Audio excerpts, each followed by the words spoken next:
What's going on, pro wrestling fans? And welcome back to another episode of Squared Circle Speak. Today, I am Ryan. I'm going to be doing it solo today as my co host Nathan's feeling a little under the weather. He has a sore throat and is unable to really talk and do the show. So I am going to be doing it solo. First time I'm doing it solo. Hopefully, I do well for you guys today. Today we have a very special Soup Wrestling spotlight today, and we're gonna be talking about someone that may be a little underrated in the world of professional wrestling. Someone that I was always a pretty good fan of. I loved his career in WCW and then his WWF career, and I think WWE career. And I was look back and watch his ECW stuff, and I think he's pretty good, pretty underrated. I am talking Big Vito. Vito LaGrasso is his real name, and this came about, Vito and I, or he follows us on TikTok, and I follow him, and so you know, I figured I'll give Vito a little shout out. If you had the time and you want to follow him on TikTok, you can go ahead and do that, as he is a pretty good follow. So let's get into the life and career of Big Vito. Vito was born June 18th, 1964 in Brooklyn, New York. Um, he started his wrestling career in 1990. Um, he was doing the independent stuff in America, not really, doing too much. And then he went into Japan under the name Skull Von Crush, which was kind of like a,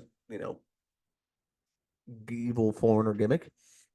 He went to All Japan, and he's one of a few people who have a pinfall victory or a pinfall elimination over Mitsuharu Misawa.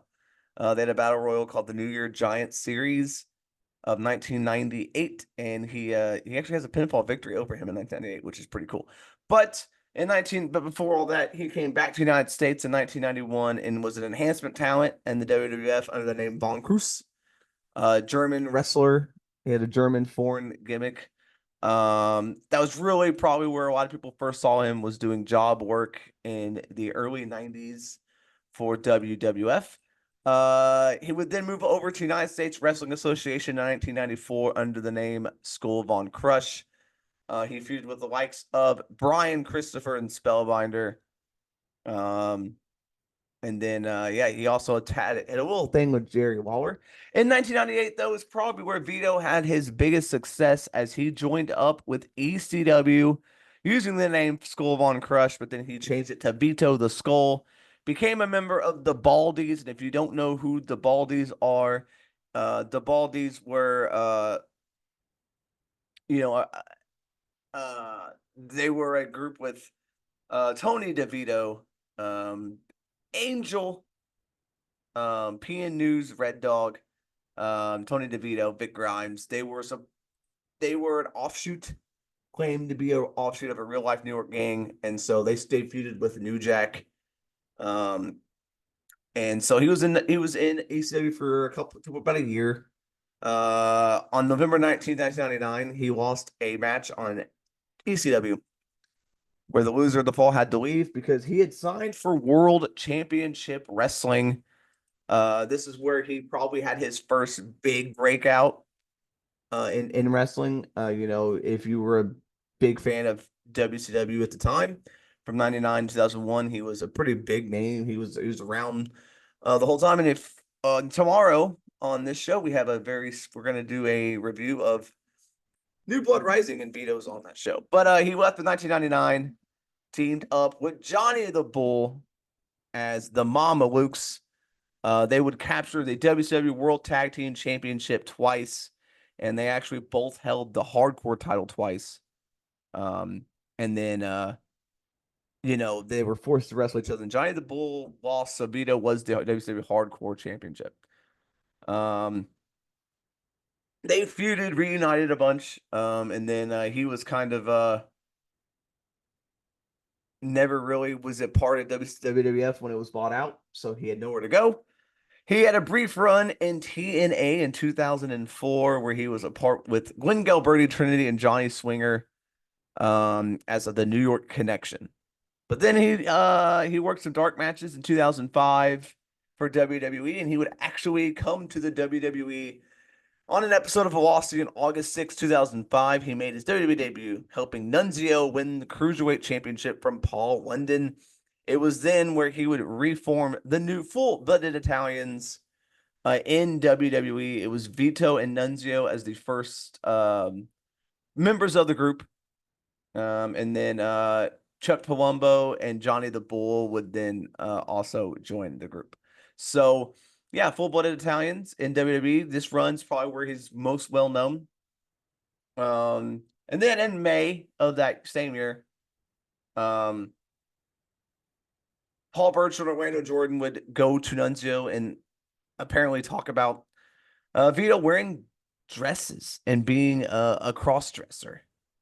Vito would come out wearing the dress, and then he would start wrestling in the dress, and actually get kind of over with the crowd. He would turn face. He was straight, and then he would, he actually asked Ashley Mazzaro on a date, and he got wins, um, you know, a lot, and it was insane, honestly. Like this era of WWE, 2005, 2007, like Vito running around in a dress, and he would put people. He had a new finishing move, where he would put their head under his dress and like submit them, and that was his, that was his finishing move at the time. On November 3rd, episode of SmackDown, he would lose to Miz and Crystal, and that was kind of like his last hoorah in WWE for a while. He was released from his contract on May 15th, 2007. In 2007, though, he won the Deep South Heavyweight Championship. And then he apparently became a martial arts character. So cool. So then after this, he would go wrestle the world, do a lot of independent wrestling for a long time. Not really staying in one place, not really opening up not really getting an opportunity to do any major companies, because TNA was really the only other company around at the time, and he was not going to go there, I guess. And so he did a lot of independent wrestling around the world. In August of 2013, he opened up a wrestling school in Clearwater, Florida. And then he would announce his retirement in 2014. So that was, we thought, was the end. But apparently, in 2021, 2022, he came back. He's still wrestling today, but he was gone for a while. He actually was taking care of his wife, who had an illness, and so he took care of her, which is, hey, shout out to Vito, man. That's awesome to, put your career on hold and to put your life on hold to take care of your wife. That is such an amazing thing for a guy and a husband to do for someone. So yeah, he's been back in the wrestling business now. Wrestling a couple matches here and there. He don't wrestle very often. But he has he's been wrestling about. But if you check him out on TikTok, you can see what he's up to. And maybe one day we'll see him back. He's doing kind of a little mafia type of, like, Godfather type of gimmick right now in the independent scene. He's got some pretty funny stuff on TikTok you should check out. Maybe we could see him join, the family in ECW. Maybe we could see him, be the real leader of the family. That would be really cool. And NXT down there. Well, let's go through, some of his titles that he's won throughout his career. Like I said, he won the WCW World Tag Team Championships twice. And then he also won the WCW Hardcore Championship. He was, like I said, the Deep South Wrestling Heavyweight Champion. He also won the IWA Puerto Rico Champion, Intercontinental Championship, the UXW United States Championship, the ACPW Heavyweight Champion, and the ACW Heavyweight Championship. As far as video game appearances, he was in WCW SmackDown vs. Raw 2007 and in WCW Backstage Assault. So WWE SmackDown vs. Raw 2007, WCW Backstage Assault. He's been in a couple of movies. He's done a lot of stuff in his career, which is pretty cool. The highest rank he ever achieved on the PWI 500 was 91 in 2000. So hey, shouts out to Vito there. Um, let's see what else can we talk about. So Vito, I always remember his DDT, the Code of Silence, which was an impaler DDT essentially. But he would lift them and spin them, and that was always like super cool to me. It was one of my favorite moves. And I don't know, man, he got over for a while. Like watching that New Blood Rising pay-per-view this week that we're gonna review next week tomorrow really got me like watching his WCW stuff. And he got really over for a time. Like the crowd was super behind him for a little bit. I think Vito could have had a mid-card run either in WCW or even WWE. I feel like he could have got a run with something. I don't know, it's weird to me that he never got anything, right? Like it's weird that he all these time, he's in all these companies and never won anything. Tag team titles twice and a hardcore title. But it's just weird, man, that he never, never won much. It's just it's confusing because I thought I always liked Vito.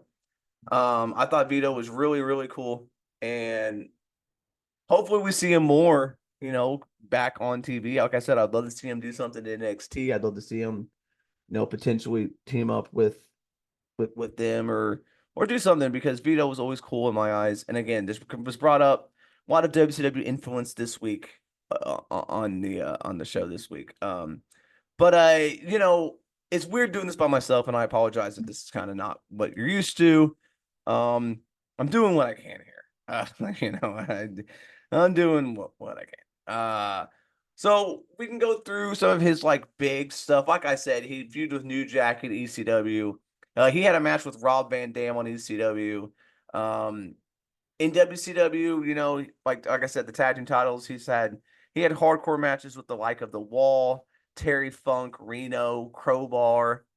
And then in WWE, he would wrestle in matches against like Paul London and Kendrick, and stuff like that. So he did do, a lot of cool stuff in WWE and a lot of pretty big matches, did a lot of battle royals. I'm looking a lot of battle royals.